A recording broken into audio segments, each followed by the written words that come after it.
Hello guys, അപ്പം ഞാൻ ഇന്നൊരു ചെറിയൊരു കാര്യം പറയാൻ വേണ്ടി വന്നതാണേ. എന്താണെന്ന് വെച്ചാൽ നമ്മുടെയൊക്കെ കുടുംബത്തിൽ സ്വാഭാവികമായിട്ട് അടിവഴക്കുകളൊക്കെ ഉണ്ടാകും.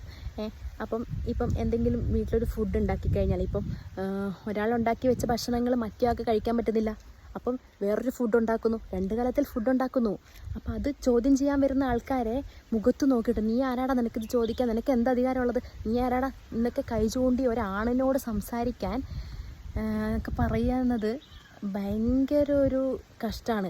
ഇങ്ങനെയുള്ള ആൾക്കാർ വീട്ടിലുണ്ടെങ്കിൽ പോക്കാ. പിന്നെ എന്താണെന്ന് വെച്ചാൽ ഇങ്ങനെയുള്ള ആൾക്കാർ പുറത്തിറങ്ങിക്കഴിഞ്ഞാൽ ഭയങ്കര ചക്കര തേനെ പാലെന്നൊക്കെ ആയിരിക്കും. പക്ഷെ വീട്ടിലാണെങ്കിൽ വേറൊരു സ്വഭാവം, പുറത്ത് വേറൊരു സ്വഭാവം നടക്കുന്ന ആൾക്കാർക്ക്. പക്ഷെ കുടുംബക്കാർക്ക്, നാട്ടുകാർക്കും, വീട്ടുകാർക്കൊക്കെ അങ്ങനത്തെ ആൾക്കാർ ഭയങ്കര ഇഷ്ടമായിരിക്കും. പക്ഷെ ഞാനായിട്ട് ജീവിക്കാൻ എനിക്കറിയത്തുള്ളൂ ഗൈസ്. ഞാനിപ്പോൾ വീട്ടിലെങ്ങനെയാണോ അതുപോലെ തന്നെയാണ് പുറത്തും. പക്ഷെ എന്നെയൊന്നും ഇങ്ങനെ നമ്മൾ സ്വന്തമായിട്ട് നമ്മളെങ്ങനെയാണോ അതുപോലെ ജീവിക്കുന്ന ആൾക്കാരെ നാട്ടുകാർക്കും വീട്ടുകാർക്കും കണ്ടെടുത്താൽ കണ്ടുകൂടാ. പിന്നെ അതിനൊന്നും എനിക്ക് പ്രശ്നമില്ല. പിന്നെ ഇങ്ങനെ ഒലിപ്പിച്ച് നടക്കുന്ന ആൾക്കാർക്ക് ഭയങ്കര ഇഷ്ടമായിരിക്കും. പിന്നെന്താ വെച്ചാൽ ഒരു വീട്ടിലൊരു പിള്ളേരുള്ള വീടൊക്കെ ആകുമ്പോൾ അവർക്ക് എന്തെങ്കിലും ഫുഡ് ഉണ്ടാക്കിയ സമയത്ത് അവർക്ക് അറ്റ്ലീസ്റ്റ് അവർക്ക് കൊടുക്കാനുള്ളൊരു മര്യാദ അത് അവർ കൊടുത്തില്ലെങ്കിലും ഇപ്പോൾ പുള്ളിക്കാരിയുടെ ഹസ്ബൻഡിനായാലും പറയാം, കൊച്ചിന് കൊടുക്ക് എന്ന് പറഞ്ഞു കൊടുക്കാൻ അവർക്ക് പറഞ്ഞ് തിരുത്താം, സ്വന്തം ഭാര്യനെ തിരുത്താം. അങ്ങനെ ഇവരെന്തുകൊണ്ട് പറഞ്ഞ് തിരുത്തുന്നില്ല?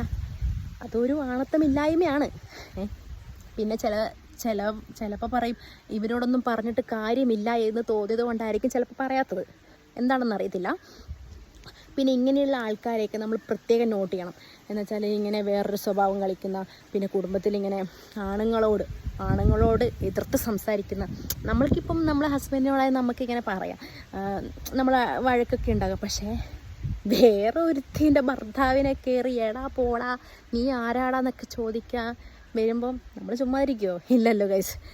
അപ്പം ഇങ്ങനത്തെ ചെറിയ ഒരു കാര്യങ്ങൾ പറയാൻ വേണ്ടിയിട്ടാണ് ഞാൻ ഇങ്ങനെ ഒരു വീഡിയോ ഇട്ടത്.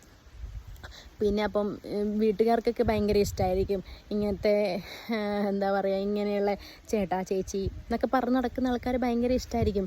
പക്ഷെ എനിക്കങ്ങനെ എന്താ പറയുക, അവരുടെ ഇഷ്ടത്തിനനുസരിച്ച് ജീവിക്കാൻ എനിക്കറിയത്തില്ല. ഞാനായിട്ട് ജീവിക്കാൻ എനിക്കറിയത്തുള്ളൂ. ഞാൻ ഇങ്ങനെയായിപ്പോയി ഗൈസ്. അതുകൊണ്ടാണേ.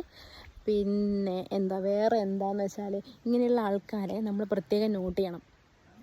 ഇവരുടെ കൂടെയുള്ള ആൾക്കാരും ചിലപ്പം ഇങ്ങനെ കുറ്റങ്ങളും കുറവുകളൊക്കെ പറഞ്ഞു കൊടുക്കുന്ന ആൾക്കാരോട് ഭയങ്കര ഇഷ്ടമായിരിക്കും ഇവർക്കൊക്കെ. പിന്നെ വേറെ ഒരാൾ പുറത്തുനിന്ന് നമ്മളെ വീട്ടിലേക്ക് കയറി വരുന്ന സമയത്ത് അറ്റ്ലീസ്റ്റ് അവരോട്